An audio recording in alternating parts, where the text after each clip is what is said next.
கடந்த 24 ஆண்டுகளாக சினிமாவில் கதாநாயகியாக பயணித்து 20 ஆண்டுகளாக முன்னணி நடிகையாக வலம் வருகிறார் த்ரிஷா. இவர் நடிப்பில் அடுத்ததாக கருப்பு, விஸ்வம்பரா, ராம் ஆகிய திரைப்படங்கள் வெளிவர உள்ளன. மேலும் சித்தார்த்துடன் இணைந்து புதிய படத்தில் நடிக்க த்ரிஷா கமிட் ஆகியுள்ளதாக கூறப்படுகிறது. இந்த நிலையில் த்ரிஷா அசின் இடையே மோதல் ஏற்பட்டதாக ஒரு தகவல் இணையத்தில் உலா வருகிறது. த்ரிஷா அசின் ஆகிய இருவரும் ஒரே காலகட்டத்தில் சினிமாவில் அறிமுகமானவர்கள். இருவரும் தொடர்ந்து பல வெற்றி திரைப்படங்களை கொடுத்து முன்னணி நடிகை என்கிற அந்தஸ்தை பெற்றனர்.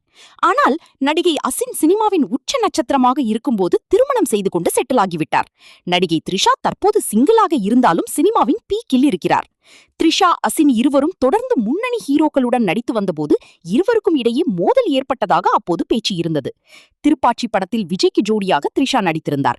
அடுத்த படமான சிவகாசியில் அசின் விஜயுடன் நடித்தார். த்ரிஷா அளவுக்கு விஜயுடன் அதிக படங்களில் நடிகை அசினும் நடித்திருக்கிறார் என்பது குறிப்பிடத்தக்கது. நடிகை அசின் பாலிவுட் பக்கம் சென்ற பிறகுதான் இவர்களுக்கு இடையே இருந்த மோதல் முடிவுக்கு வந்ததாகவும் பத்திரிகைகளில் செய்திகள் வந்ததாகவும் கூறப்படுகிறது. இந்த நிலையில் அசினுடனான மோதல் குறித்து நடிகை த்ரிஷா பேட்டி ஒன்றில் விளக்கமளித்துள்ளார். Asin, to be very honest, first time I met her was when I won a Filmfare for Vashram, and I have to say this, she went out of her way, just sitting a few meters away, she came up to me and she said, "You did such a good job, congratulations." That is when I met Asin for the first time. அசினுடன் எனக்கு மோதல் என்பது முற்றிலும் வதந்தி. அசின் மட்டும் இல்லை, எந்த நடிகைகளுடனும் எனக்கு மோதல் வந்தது இல்லை. வர்ஷம் படத்திற்காக பிலிம்பேர் விருது வென்றேன்.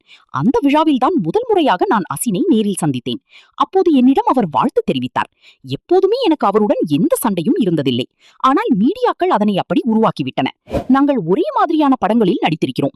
விஜயுடன் நான் ஒரு படத்தில் நடித்தால் அடுத்த படத்தில் அசின் நடிப்பார்.